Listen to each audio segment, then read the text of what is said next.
আসসালামু আলাইকুম প্রিয় ফুটবল ফ্যান্স।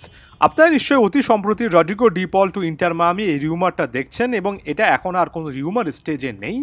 এখানে আসলে দুই পক্ষই খুবই ভালোভাবে একে অপরের সাথে কমিউনিকেশন স্টাবলিশ করেছে এবং সব কিছু যদি এভাবে এগোয় রড্রিগো ডি পল ইন্টার মায়ামির পথে কিন্তু আছেন। যথেষ্ট কাছাকাছি একটা অবস্থানে যে আছেন কিংবা দূরত্ব যে কমিয়ে ফেলেছেন সেটা স্পষ্ট বলা যায়। ফুটবল ফ্যাগের আজকের এই ভিডিওতে আমি এই পুরো ব্যাপারটা একটু ব্যাখ্যা করার চেষ্টা করব। গুরুত্বপূর্ণ পয়েন্টটাতে একটু পরে আসছি। আসলে এই ডিলটা কার জন্য ভালো হচ্ছে কার জন্য খারাপ হচ্ছে সেটা নিয়ে একটু কথাবার্তা বলবো। তবে তার আগে প্রেমাইসটা একটু সেট করে নিই। এই ইনফরমেশনগুলো যারা জানেন তারা অ্যাভয়েড করতে পারেন, তবে জাস্ট আর রিক্যাপ।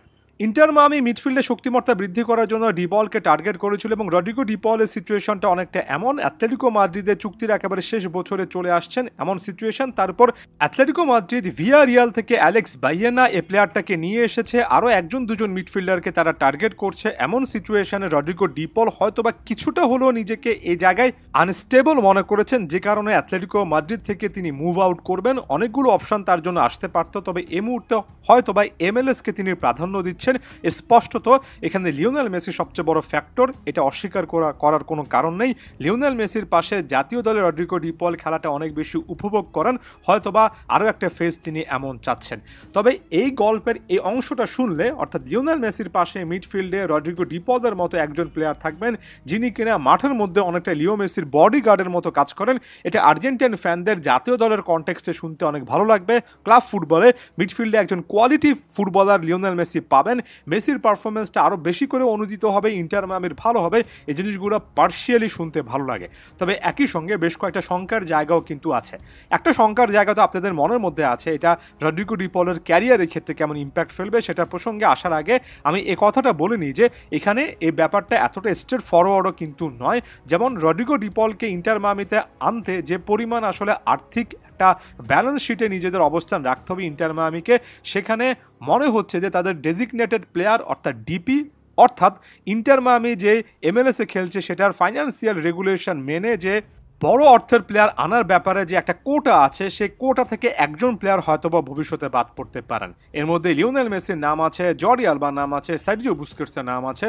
লিওনেল মেসি শেষ পর্যন্ত ইন্টার মায়ামিতে থাকবেন কিনা সেটাও কিন্তু স্পষ্ট নয়। যেমন গ্যাস্তন এদুলের একটা টুইট দেখলাম যেখানে তিনি রীতিমতো দাবি করলেন, এটা ফ্যাব্রিজো রোমানো করছেন, যে শেষ পর্যন্ত রড্রিগো ডিপল ইন্টার মায়ামিতে যাচ্ছেন। সে গ্যাস্তন এদুলের ভাই এস্তেবান এদুল কিন্তু অতি সম্প্রতি আরও একবার বলেছেন যে এবছরের ডিসেম্বরের পরে লিওনেল মেসি আসলে ইউরোপে ফেরার একটা চেষ্টা করতে পারেন এবং সেটা হলে তিনি বার্সার কথাও নাকি চিন্তা ভাবনা করতে পারেন। অর্থাৎ এখানে রড্রিগো ডিপল লিওনেল মেসির পাশে খেলার জন্য আসছেন, তবে লিওনেল মেসি কতদিন ধরে আসলে এই ক্লাবটাতে থাকবেন সেটা নিয়ে এখনও সন্দেহ আছে। যদিও পাল্টাপাল্টি বক্তব্যে যুক্তরাষ্ট্র ভিত্তিক অনেকগুলো নিউজ পোর্টাল জানাচ্ছে লিওনেল মেসির সাথে আসলে ইন্টার মায়ামি চুক্তি নবায়নের খুব কাছাকাছি আছে, অর্থাৎ ব্যাপারটাতে নানা রকমের ডেডলক আছে, পাল্টাপাল্টি বক্তব্য আছে। এতটাই ক্রিস্টাল অ্যান্ড ক্লিয়ার নয় যে ডিপল লিওনেল মেসির পাশে খেলার জন্য আসছেন এবং লিওনেল মেসি আরও কয়েকদিন ধরে ইন্টার মায়ামিতে বা আরও অন্তত উল্লেখযোগ্য সময় ইন্টার মায়ামিতে থাকছেন, শতভাগ গ্যারান্টেড। এরপর ডেজিগনেটেড প্লেয়ার হিসেবে জর্ডি আলবার চুক্তি আছে আরও বেশ কয়েক বছরের, শুধুমাত্র একজনেরই একেবারে চুক্তির শেষ পর্যায়ে এই সিচুয়েশনে দেখতে পাচ্ছি, তিনি সার্জিও বুস্কেটস। এবছরের শেষ পর্যন্ত চুক্তি আছে এবং লিওনেল মেসিরও একই রকমের টাইম ফ্রেমে চুক্তির থাকার ব্যাপারে কথাবার্তা চললেও লিওনেল মেসি হয়তোবা চুক্তিটা বাড়াবেন, এটা ইন্টার মায়ামির আশা। তবে সার্জিও বুস্কেটসকে কেন্দ্র করে ইন্টার মায়ামি আসলে সেভাবে কথাবার্তা কিন্তু বলছে না।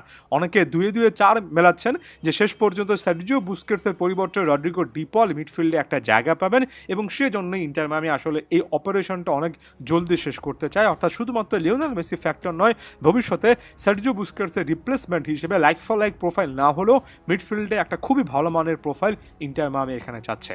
এরপর সবচেয়ে গুরুত্বপূর্ণ ফ্যাক্টরটাতে চলে আসি, এটা আসলে কার জন্য ভালো হলো। চোখ বন্ধ করে ইন্টার মায়ামির জন্য যথেষ্ট ভালো একটা ডিসিশন, তবে লং রেঞ্জে বা লম্বা সময় ধরে যদি চিন্তা করি, এটা কি আসলে আর্জেন্টিনার জন্য রড্রিগো ডিপলের জন্য ভালো হলো? আমার কাছে মনে হয় যে লিওনেল মেসির পাশে খেলা, তার সাথে একটা বন্ডিং তৈরি কথা যেটা অলরেডি আছে জাতীয় দলের খেলায় আমরা দেখি, সেই জায়গা থেকে পজিটিভিটি খুঁজে পেলেও লং রানে রড্রিগো ডিপল যদি চিন্তা করেন 31 বছর বয়সে তিনি তার ক্যারিয়ারটাকে এই জায়গায় নিয়ে আসবেন, আমার কাছে সেই ডিসিশনটা অনেক বেশি ভালো মনে হয় না। আমার কাছে মনে হয় না যে ইউরোপ ছেড়ে এই মুহূর্তে এমএলএসে এসে এখানে খেলার মান নিয়ে আমি কথা বলছি না, যে সতীর্থদের সাথে তিনি খেলবেন, যে প্লেয়ারদের পাশে তিনি পিচ শেয়ার করবেন, সে প্লেয়ারদের যে মেন্টালিটি, তাদের ওভারঅল যে সিচুয়েশন, সেখানে লিওনেল মেসি যদি শেষ পর্যন্ত না থাকেন, ডি পল এই এক্সপিরিয়েন্স কোনো জায়গায় কাজে লাগাতে পারবেন। এর আগে আর্জেন্টিনা জাতীয় দলে খেলা, অ্যাটলেটিকো মাদ্রিদের মতো একটা দলে খেলা, চ্যাম্পিয়ন্স লিগে খেলা, যে টাইপের কম্পিটিশন তিনি ফেস করেছেন, তার চেয়ে বড় কথা টিমমেট হিসেবে তিনি যাদেরকে পেয়েছেন তাদের যে মেন্টালিটির জায়গা, সেটার সাথে আপনি যদি ইন্টার মায়ামির এই টমাস অ্যাভিলেস টাইপের প্লেয়ারদের মেন্টালিটি ম্যাচ করেন, ডি পল নিজেকে ডাউনগ্রেড করেছেন, নিজেকে এক ধাপ নিচে নামিয়ে এনেছেন, সেই জিনিসটা বলতে আমার কোনো বাধা নেই। এবং লিয়ান্দ্রো পারেদেস আর্জেন্টিনা লিগে গেলেন, রড্রিগো ডি পল এমএলএসে আসছেন, এমন গুঞ্জনের মাঝে একটা কথা স্পষ্টত বলতে চাই, লিওনেল স্কালোনিকে একটা স্ট্যান্ডার্ড সেট করতে হবে। স্কালোনিকে এই জায়গা থেকে এসে বলতে হবে যে তিনি শেষ পর্যন্ত জাতীয় দলে ওই প্লেয়ারদেরকেও অনেক বেশি গুরুত্ব দেবেন যারা কিনা সবচেয়ে টপ লিগে খেলে এসেছেন, যারা কিনা শেষ পর্যন্ত সেই কম্পিটিশনগুলো ফেস করে এসেছেন। কারণ প্রথমত সবাই লিওনেল মেসি নন, সবাই এমএলএসে এসে দুর্দান্ত ফুটবল খেললে সেটা জাতীয় দলে নিয়ে আসতে পারবেন, এটা গ্যারান্টেড নয় যদি না আপনি লিওনেল মেসি হন।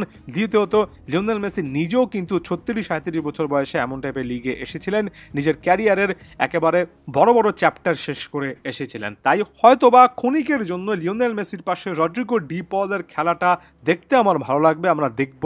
তবে লং রানে এটা ডি পলের জন্য, আর্জেন্টিনার ফুটবলের জন্য ভালো কোনো সিদ্ধান্ত হয়েছে বলে আমার কাছে মনে হয় না। আপনার কাছে কি মনে হয় অবশ্যই জানানোর চেষ্টা করবেন।